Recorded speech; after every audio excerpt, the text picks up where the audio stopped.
ایک دوست نے اپنے ایک دوسرے دوست سے قرض لیا اور قرض لینے کے بعد جو ٹائم تھا وہ پورا ہو گیا. اب پیسے اس نے نہیں لوٹائے. بڑی کوشش کی اس نے کہ بھائی میری رقم واپس دے دیں, اس نے نہیں دیا. اب وہ یہ کیس لے کر عدالت میں چلا گیا اور جج صاحب سے جا کر اس نے کہا کہ اس نے میرے پیسے دینے اور یہ میری رقم نہیں لوٹا رہا. تو جج صاحب نے کہا کہ تمہارے پاس 30 دن ہیں, ودن 30 days تم نے اس کے پیسے واپس لوٹانے ہیں ورنہ پھر تمہارے خلاف فیصلہ ہو جائے گا. تو وہ شخص گھر گیا. اب اس نے کیا کیا, اس نے صبح سے لے کر شام تک درود پاک پڑھنا شروع کر دیے. 1 دن 2 دن 3 دن 27 دن ہو گئے. تو درود پڑھتا رہا اور انتظار کرتا رہا. پیسے تو تھے نہیں, 30ویں دن عدالت میں پیش ہونا تھا. 27 دن گزر گئے, 28ویں رات آ گئی. خواب میں اس کو کسی نے آواز دی کہ گھبراؤ نہیں, تمہارا قرض ادا ہو جائے گا. اگلے دن پھر درود پاک پڑھتا رہا. اب نبی پاک کی خواب میں زیارت ہوئی.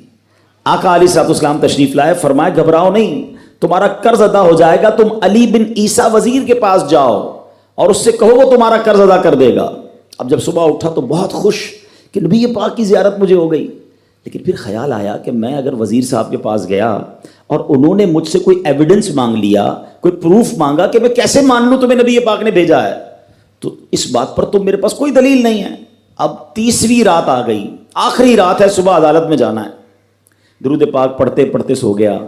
سرور کائنات علیہ الصلوۃ والسلام نے خواب میں پھر کرم فرمایا. فرمایا علی بن عیسیٰ وزیر کے پاس جاؤ, وہ تمہارا قرض ادا کر دے گا.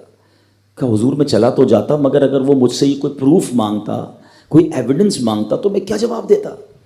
پیارے آقا علیہ الصلوۃ والسلام نے فرمایا کہ ایسا کرو, اسے یہ کہنا کہ آپ کا ایک راز ہے جو آپ جانتے ہیں اور رب جانتا ہے, اور وہ راز یہ ہے کہ آپ روزانہ فجر کے بعد 5000 بار درود پاک پڑھتے ہیں, اور جب تک درود پاک مکمل نہیں ہوتے آپ کسی سے بات نہیں کرتے. اب جب صبح اٹھا تو بہت مطمئن کہ اب تو دلیل بھی آ گئی ہے. پہنچ گیا صبح علی بن عیسیٰ وزیر کے پاس. اس کا دربار لگا ہوا ہے. اس نے پیغام بھجوایا کہ میں علی بن عیسیٰ وزیر صاحب سے اکیلے میں ملنا چاہتا ہوں, پیغام لایا ہوں. درباری نے آ کر پوچھا, وزیر صاحب پوچھ رہے ہیں کس کا پیغام لایا ہو؟ کہا میں نبی پاک علیہ الصلوۃ والسلام کا پیغام لایا ہوں. فوراً وزیر صاحب نے بلا لیا. کہا فرمائیے. کہ مجھے میرے آقا علیہ الصلوۃ والسلام نے کہا ہے کہ آپ میرا قرض ادا کر دیں. میں 3000 دینار کا مقروض ہوں. Today is the last day in the court. آج مجھے کورٹ میں پیش ہونا ہے. اگر آج میں نے اپنا قرض ادا نہ کیا تو مجھے جو ہے وہ سزا ہو سکتی ہے. علی بن عیسیٰ کہتا ہے میں بالکل آپ کا قرض تو ادا کر سکتا ہوں, مگر مجھے کیسے پتہ چلے, کوئی دلیل ہے, کوئی پروف ہے کہ آپ کو نبی پاک علیہ الصلوۃ والسلام نے بھیجا ہے؟ کہتا ہے ہاں, خالی ہاتھ نہیں آیا, آقا نے دلیل بھی عطا فرمائی ہے. اچھا بتائیے کیا دلیل ہے؟ کا دلیل یہ ہے کہ آپ کا ایک راز ہے جو صرف آپ جانتے ہیں اور آپ کا رب جانتا ہے. 5000 ٹائمز ڈیلی آپ درود پاک پڑھتے ہیں فجر کے بعد, اور جب تک یہ درود پورے نہیں ہوتے آپ کسی سے بات نہیں کرتے. آپ ذرا پہلے تھوڑی دیر کے لیے امیجن کریں کہ جو وزیر 5000 بار روز درود پڑھتا ہوگا وہ عاشق رسول کیسا ہوگا. اس کی تو لاٹری نکل آئی نا, وہ تو خوشی سے جھوم اٹھا, کہتا مرحبا یا رسول اللہ, میرے درود پاک قبول ہو گئے, بہت خوش. اب ابھی بیٹھے ہیں آپ, کمرے میں گیا, واپس آیا اور 3000 نہیں 9000 دینار لے کر آیا. کہتے 3000 تو نبی پاک کا حکم, مرحبا یا رسول اللہ, 3000 اور لیجئے, آپ نے اتنی اچھی خبر مجھے سنائی, اتنا پیارا خواب سنایا, آپ کے قدم میرے گھر تک آئے, اور 3000 مزید لے جائیے, اس سے اپنے بچوں کے لیے کوئی کاروبار شروع کیجئے, اور ایک وعدہ بھی کیجئے, زندگی میں آئندہ جب بھی آپ کو کوئی ضرورت پڑے گی نا آپ میرے پاس آئیں گے, میں آپ کا بھائی ہوں. اب یہ دیوانہ بڑا خوش ہو کر عدالت پہنچا. اچھا everybody expecting over there, سب یہ سوچ رہے تھے کہ یہ اس نے آج گرفتار ہی ہونا ہے, کیونکہ تھا ہی کچھ نہیں اس کے پاس, پہلے ہی کہہ دیا تھا کہ میں کولیپس ہو گیا ہوں. اب عدالت میں جاتے ہی اس نے 3000 دینار جج صاحب کو دے دیے کہ صاحب اس کا میرا قرضہ ادا کر دیں, میں جو ہے وہ اپنے قرضے سے بری ہونا چاہتا ہوں. جج صاحب ہوتے ہیں, انہوں نے کہا قرضہ تو ادا کر دیں گے, پہلے بتاؤ پیسے لائے کدھر سے ہو؟ تم تو کہتے تھے پیسے نہیں تھے تمہارے پاس, اتنی بڑی رقم کیسے انتظام کی؟ اب بھری عدالت میں گویا اس نے زبان حال سے یہ کہا کہ اتنا دیا سرکار نے مجھ کو، اتنی میری اوقات نہیں، یہ تو کرم ہے ان کا، ورنہ مجھ میں تو ایسی بات نہیں۔ اب اس نے بھری عدالت میں پورا واقعہ سنایا کہ میں نے تو کچھ نہیں کیا، آقا خواب میں تشریف لائے، میں وزیر صاحب کے پاس گیا، انہوں نے یہ پیسے دیے۔ سنو اس زمانے کے جج بھی کیسے ہوتے تھے، وہ جج دوران عدالت اپنے کرسی سے اٹھ کر کمرے میں چلا گیا، تھوڑی دیر بعد جج صاحب واپس آئے اور 3000 دینار اس کے ہاتھ میں دیتے ہیں، کیا سارا ثواب علی بن عیسیٰ لے جائے گا؟ میں بھی تو آقا کا امتی ہوں، تمہارا قرضہ میں ادا کرتا ہوں۔ اچھا، اب جس نے کیس کیا تھا، سبحان اللہ، کیا ماحول تھا، کیا انداز تھا، کیا دل تھے، وہ بھی تو دیکھ رہا ہے، کہتا ہے میں بھی تو آقا کا امتی ہوں، رکے ذرا، کاغذ قلم دیجئے، بندے کو میں قرضہ ہی معاف کر دیتا ہوں۔ اچھا، قرضہ ہو گیا معاف۔ اب جو 3000 جج صاحب نے دیے تھے، وہ بندہ کہتا ہے جج صاحب ہوں واپس لے لو، میرا تو قرضہ ہی ادا ہو گیا۔ تو جج صاحب کہتے ہیں جو پیسے آقا کے نام پر نکال دیے میں نے واپس نہیں لینے، یہ سارے تم ہی لے جاؤ۔ اب یہ 12000 دینار لے کر یہ عاشق رسول جھومتا ہوا اپنے گھر پر جا رہا ہے۔ اے میرے پیارے اسلامی بھائیوں، ایک رات پہلے ایک سنگل پینی اس کے پاس نہیں ہے، اور اگلے دن 12000 دینار ہیں۔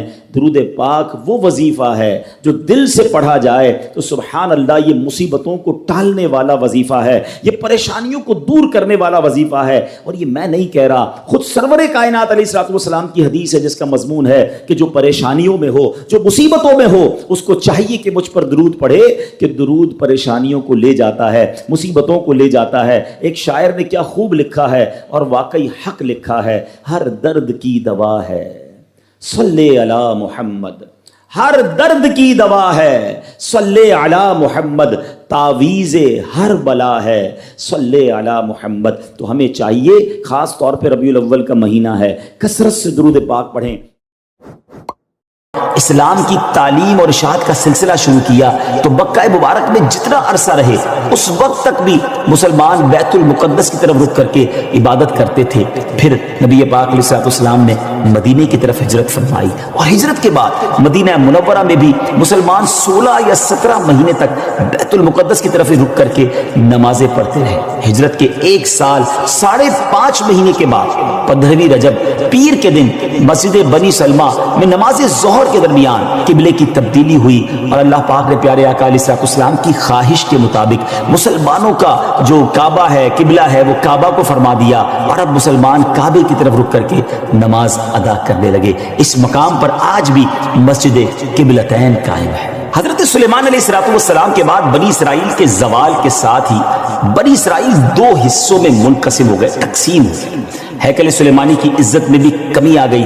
ویسے تو ہیکل سلیمانی پر کئی حملے ہوئے، مگر ایران کے بادشاہ بخت نصر نے جو فلسطین پر حملہ کیا تھا اس میں ہیکل سلیمانی کو مکمل طور پر مسمار کر دیا، اور بڑے پیمانے پر یہودیوں کا قتل عام کیا، تورات جلا دی گئی، اور اس وقت یہودی غلاموں کو دریائے فرات کے کنارے آباد کیا گیا، اور انہوں نے اس بستی کا نام تل ابیب رکھا۔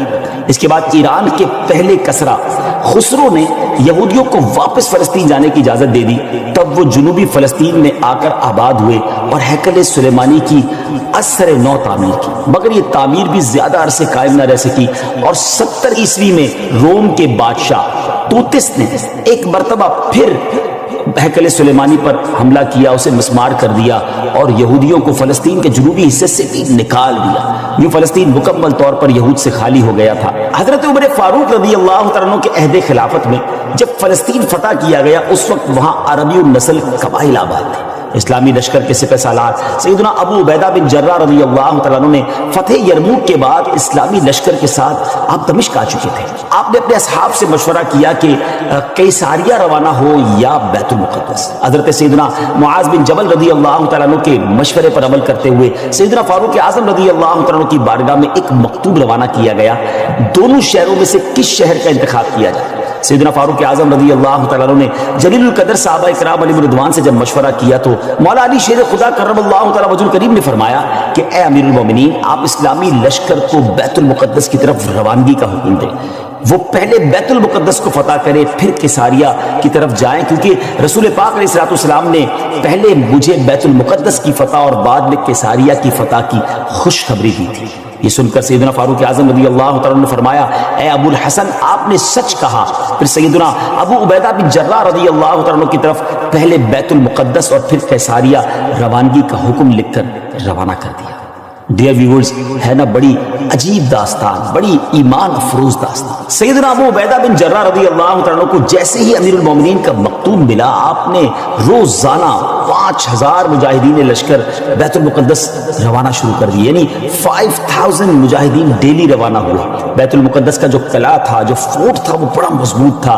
رومیوں نے یرموک کا حال سن کر پوری تیاری کر رکھی تھی. اسلامی لشکر کے جاتے ہی انہوں نے قلعے کا محاصرہ کیا، اس کو سراؤنڈ کر لیا. حضرت ابو عبیدہ بن جراح رضی اللہ عنہ کے حکم سے روزانہ اس فورٹ پر، اس قلعے پر حملہ کیا جاتا. 11 دن تک حملہ کرتے رہے مگر کوئی خاص پیش رفت نہ ہوئی، کوئی پروگریس نہ ہو رہی تھی.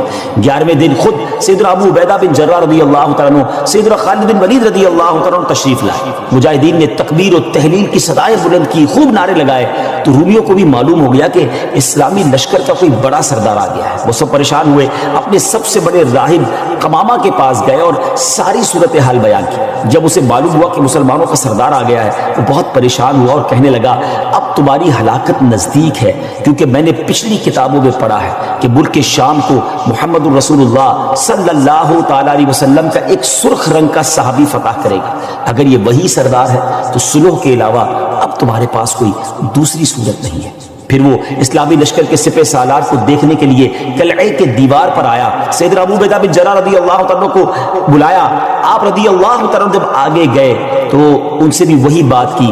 حضرت ابو عبیدہ بن جراح نے کہا یا تو تم اسلام قبول کر لو یا جزیہ دے کر امان حاصل کر لو، پھر ہم سے جنگ کرنے کے لیے تیار ہو جائے. لیکن اس راہب قمامہ نے سیدنا ابو عبیدہ بن جراح رضی اللہ عنہ کی بات کا کوئی جواب نہ دیا. فقط خاموشی سے وہ بس آپ کو دیکھتا رہا اور پھر واپس چلا گیا. اس نے اپنی قوم سے کہا کہ یہ وہ شخص نہیں ہے جس کے بارے میں نے کتابوں میں پڑھا ہے، لہذا تم ان سے جنگ کرتے رہو، یہ تمہارا بال بھی بیکا نہیں کر سکے. سیدنا ابو عبیدہ بن جراح رضی اللہ تعالیٰ نے بھی وہاں سے واپس آ کر اسلامی لشکر کو جنگ کا حکم دے دیا. روزانہ اسلامی لشکر اس فورٹ پر، اس قلعے پر حملہ کرتا. رومی تیروں کی برسات کرتے، دونوں طرف سے جانی نقصان بھی ہوتا، سپاہی زخمی بھی ہوتے. لڑائی 4 ماہ تک جاری رہی. جی ہاں ویورز، 4 منتھ تک یہ لڑائی جاری رہی. اہل شہر تنگ آ گئے. وہ دوبارہ اپنے جو سردار تھا، جو ان کا لیڈر تھا قمامہ، اس کے پاس گئے، ساری صورتحال بیان کی. وہ نصرانی راہب جو تھا وہ پھر قلعے کی دیوار پر آیا اور سیدنا ابو عبیدہ بن جراح رضی اللہ تعالیٰ عنہ سے کہنے لگا کہ ہم ہر حال میں تم سے جنگ کریں گے، البتہ ہمارے شہر کو صرف ایک ہی شخص فتح کرے گا جس کے اوصاف ہماری کتابوں میں لکھے ہوئے ہیں، وہ تم نہیں ہو. سیدنا ابو عبیدہ بن جراح رضی اللہ تعالیٰ نے فرمایا کہ تمہاری کتابوں میں اس کی کیا اوصاف لکھے ہوئے ہیں؟ اس نے کہا وہ ہم تمہیں نہیں بتائیں گے، البتہ